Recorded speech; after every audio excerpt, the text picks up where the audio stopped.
Quick question. So what is this? Why do these two exist? Why are they so similar? I don't know either. I stumbled upon these doppelgangers at my library's local book sale, and I picked up Milk and Money thinking it was Milk and Honey. I scanned through in haste, took it to the cashier, checked out, came home and realized, wait, this isn't the book from my TBR. This is something completely different. In today's video, I've trapped myself in my hot attic so that we can compare the physical characteristics, the publishing history, the authors, the plot, the readability of both of these books and figure out what is going on. But I can't do it by myself. I need help from another brilliant mind. So I've called in the best. Hold on, give me a second. Come on. Come on. Thanks for coming today. I really appreciate you. I had no choice.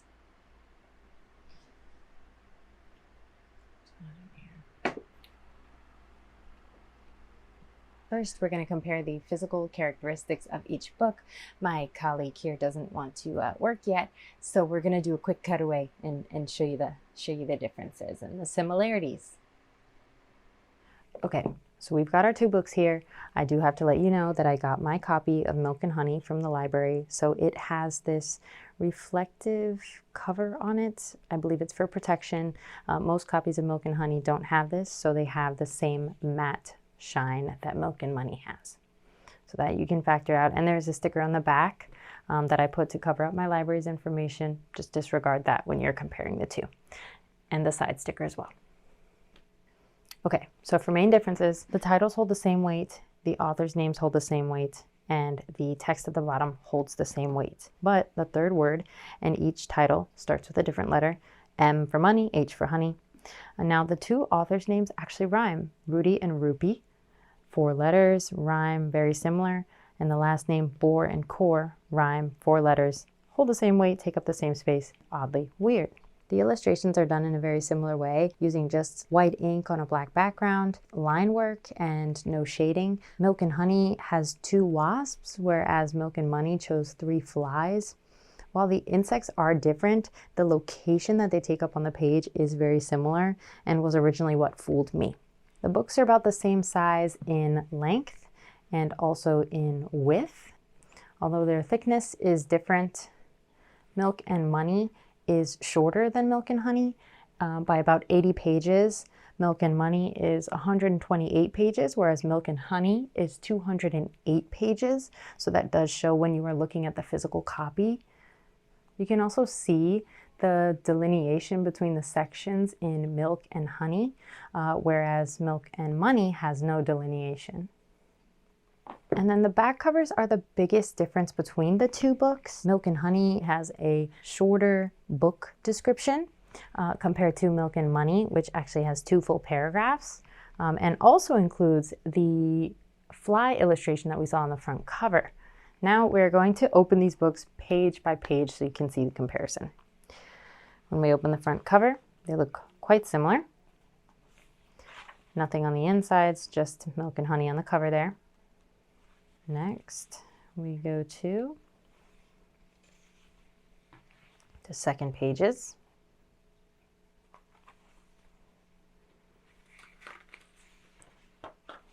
Third page.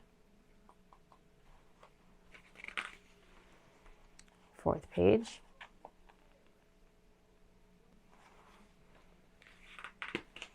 Fifth page. So unlike Milk and Honey, Milk and Money is not broken down into any chapters. And so it just dives right into the poems, whereas Milk and Honey explains its table of contents and then gets into the actual poetry. As you can see in these pages, the illustrations are quite similar. They use very to-the-point line work and don't add any shading into the art.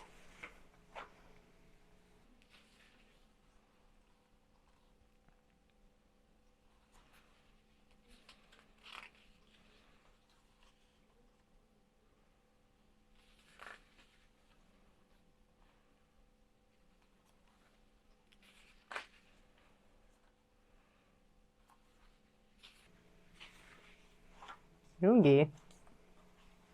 Oh shit. All right, I lost my page at Yoongi. which, let me just show you. Two youngies. Yeah. Oh, hey, you want to stick around? Yeah. Okay, when we get to the end of the book, they also end differently.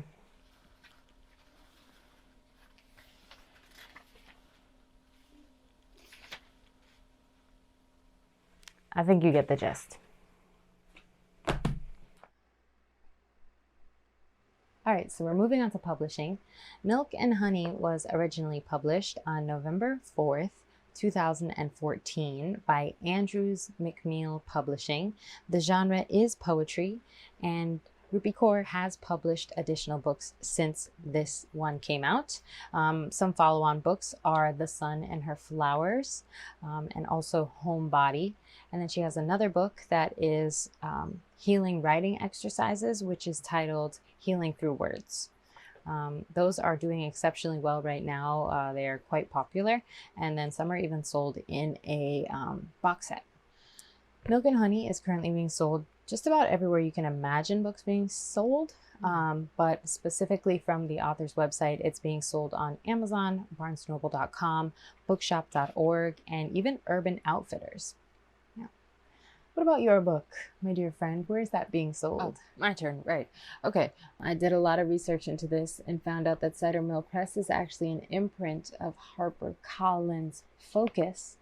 I looked on both websites and found that they don't actually carry this book, Milk and Money.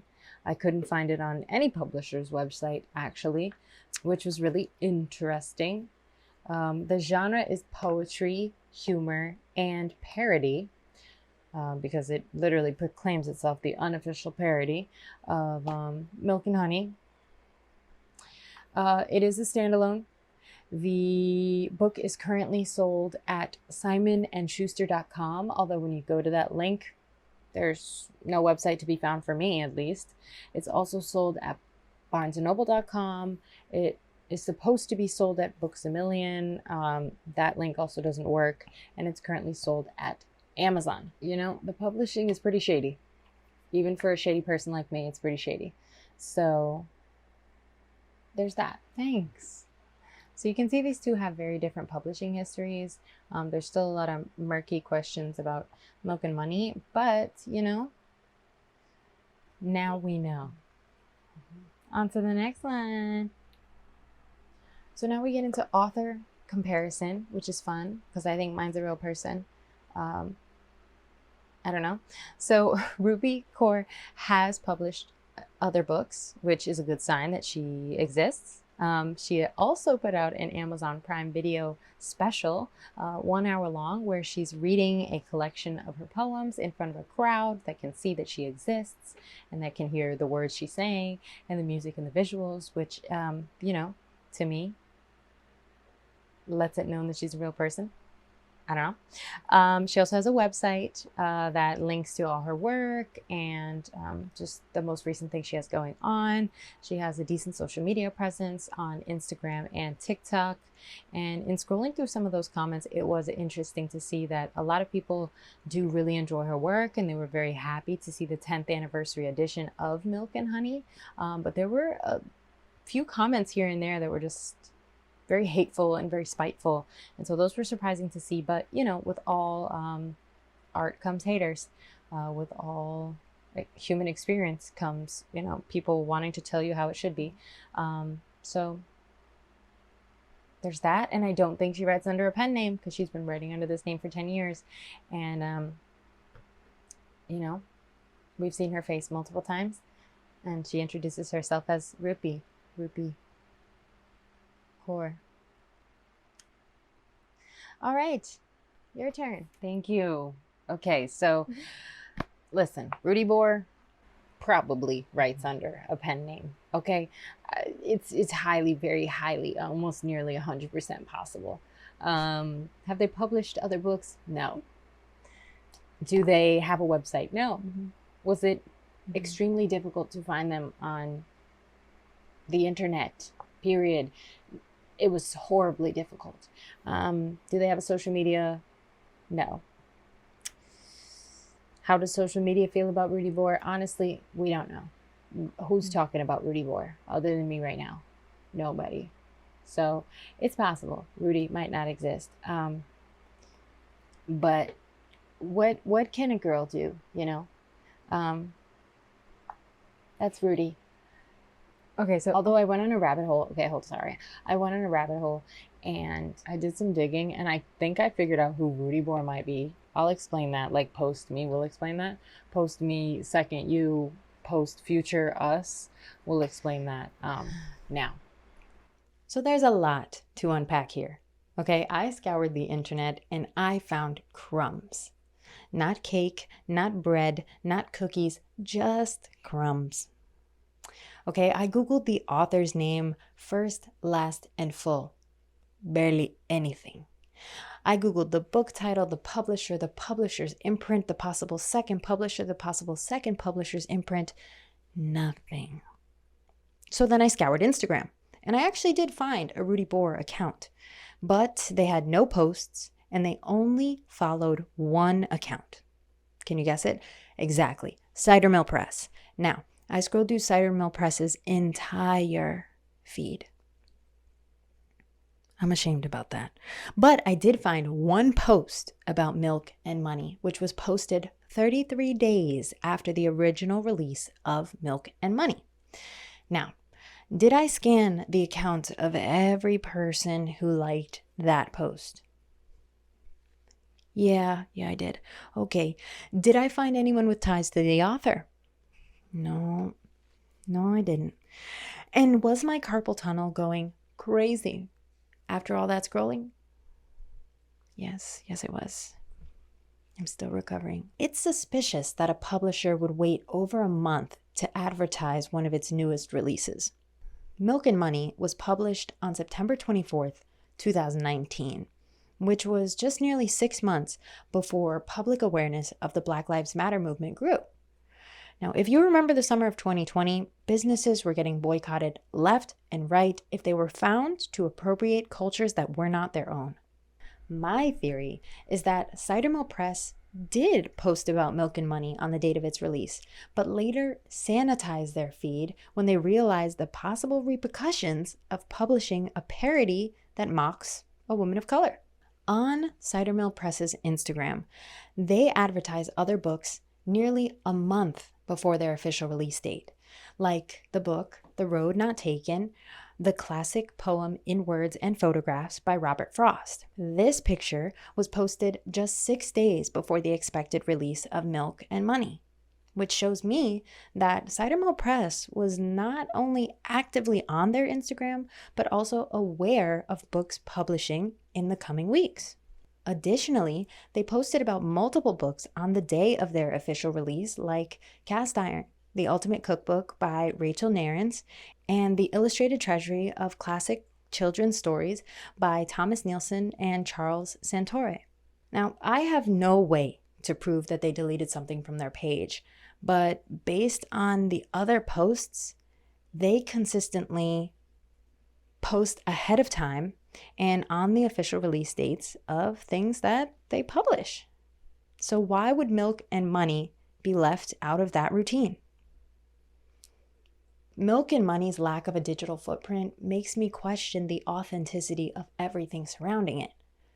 But more importantly than the publishing oddities is the implication of what was done by writing and releasing this story. Recently, I've noticed a growing trend of authors pretending to be from different social, cultural, or racial backgrounds because these authors believe the falsehood that doing so will sell more of their books. Here on YouTube, With Cindy is a creator who has gone into depth in multiple videos on authors who have pretended to be from other identities with the intention to do exactly this, sell more books. She's got great videos if you're interested in more content like this, so make sure you go check that out. But back to the situation at hand. If Rudi Boor is not a person of color, that means they are mocking, mimicking, and stealing from the experiences of a woman of color for financial gain. Meanwhile, thanks to the security of anonymity, Rudi Boor doesn't have to shoulder any of the consequences of these actions. Rudi Boor themselves professed this work as an unauthorized parody. meaning not allowed, and parody, which, according to Merriam-Webster, is defined as a literary or musical work in which the style of an author or work is closely imitated for comic effect or in ridicule. Now, I didn't find Milk and Money very comical, so I'm left with the belief that it was created to ridicule the experiences of Rupi Kaur, who is, in fact, a woman of color. Wouldn't you know it? Now, disliking Rupi Kaur's work, not a crime. There are plenty of people doing it on the internet as we speak. But when someone's dislike of another person goes so far that they would make an entire book, then design it to look exactly like the book they hate, and then pitch it to a publisher who then accepts it and sells it to people for financial gain, all for the sake of degrading someone's creative expression, is weird. It's weird. Here's what I want you to ponder. What would motivate somebody to write a parody like this? And why would a publisher not promote a book that they put out? Why would somebody work so hard on a book just to not put their own name on it and never take any credit for it? Those are answers that only the person behind Rudi Boor can answer, but we can ponder together. So if you have any information, if you know anything, please help a girl out. I've done too much research not to know. If something comes out in like 3 years and I haven't made a commentary on it, post that in here, please. I need it. For my soul, for my morale. My carpal tunnel needs that to heal, okay? Thank you. I gotta go. Back to those two doofuses. Ugh. Thank you You're so welcome. much for having future us describe that in detail. You're For welcome. us You're welcome. in the audience. Listen, I think I can do the rest of this by myself. You've been so kind. I really appreciate I didn't even that. want to. You I didn't can. even want to be. I didn't even want to be here. Mhm. You can go on. Okay. Thanks so Thank you. much. You're Thanks. so sweet. Yeah, honestly. Honestly. Fuck off. Okay. You're fantastic. Okay, well, we're moving on. Let's get to the nitty-gritty. Plot. Now, I don't know how to judge poetry based off of iambic pentameter and syllable count, so I'm not going to do that. Sorry.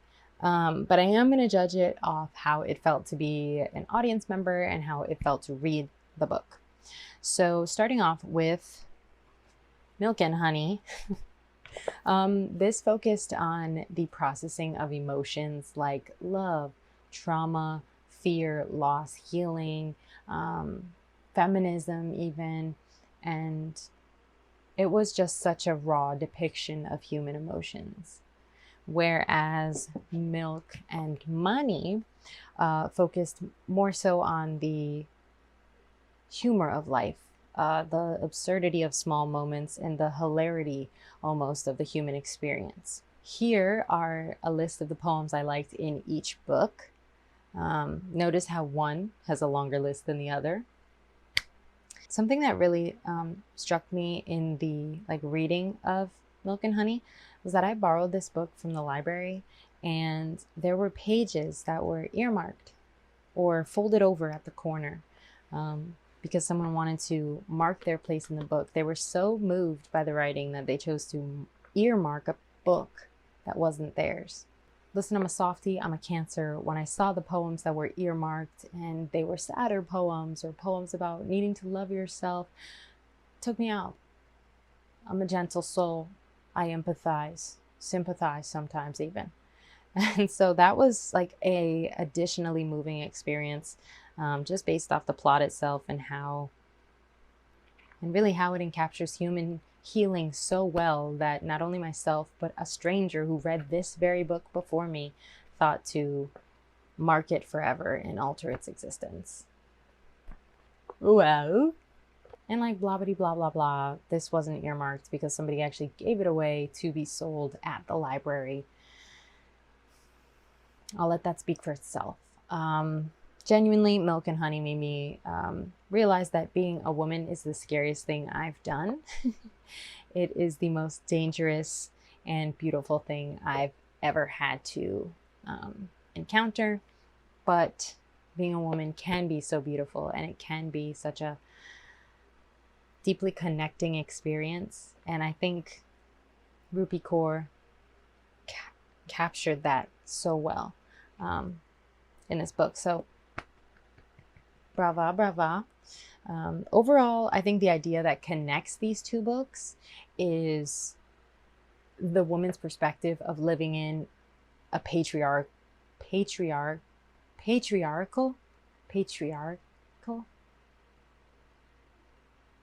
Let's switch the sentence.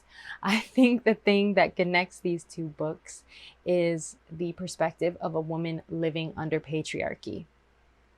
You know, a woman just trying to be herself in a world that wants her to be something else. And I think that shows with poems like these. And yeah, overall, like, plot here for Milk and Honey, 10 out of 10. Deeply gut-wrenching, just very, very, very steeped in emotion. Milk and Money, on the other hand, the pull-out game is strong here because, like, couldn't get deep at all. Just literally remains surface level at all times. It's I wouldn't even go so far to say it's an edge. Like, it's it's like if you text someone and they're really like flirty over text, and then when you see them in real life, they're afraid to pursue and afraid to initiate. That's what this book is. Like, you walk into it thinking, so deep, it's going to be like Milk and Honey, and then you're left waiting and wanting. Period. Moving on to readability, both of these books were tough to read for their own reasons.